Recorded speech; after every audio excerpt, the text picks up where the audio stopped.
பொலிவுடன் மாலை நியூஸ். மயிலாடுதுறையில் 9 நாட்கள் பர்யூஷன் உண்ணா நோன்பு கடைபிடித்த ஜெயின் இளைஞரை அச்சமுதாய மக்கள் சாரட் வண்டியில் ஜெயின் கோவிலுக்கு அழைத்துச் சென்று வரவேற்பு அளித்தனர். இந்த ஊர்வலத்தில் மயிலாடுதுறை எம்எல்ஏ உள்ளிட்டோர் பங்கேற்றனர். மயிலாடுதுறை மாருதி நகரைச் சேர்ந்தவர் ரமேஷ் ஜெயின். இவர் ஜெயின் சமுதாயத்தில் வருடந்தோறும் கடைபிடிக்கப்படும் முக்கிய நோன்பான பர்யூஷன் பர்வா நோன்பை கடந்த மாதம் 31ஆம் தேதி முதல் இம்மாதம் 8ஆம் தேதி வரை 9 நாட்களுக்கு கடைபிடித்தார். நோன்பு காலத்தில் அவர் பகல் நேரங்களில் சுடு தண்ணீர் தவிர வேறு எந்த ஆகாரமும் அருந்தவில்லை.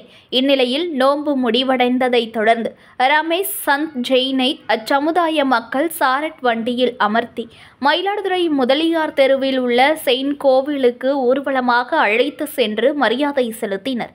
முன்னதாக ரமேஷ் ஜெயின் தனது குடும்பத்தினர் மற்றும் உறவினர்களிடம் தான் செய்த பாவத்திற்கு மன்னிப்பு கோரினார். இந்த ஊர்வலத்தில் மயிலாடுதுறை சட்டப்பேரவை உறுப்பினர் ராஜகுமார், வர்த்தக சங்க பிரமுகர்கள் மற்றும் ஜெயின் சமுதாய மக்கள் ஏராளமானோர் கலந்து கொண்டனர். புது பொலிவுடன் மாலை நியூஸ்.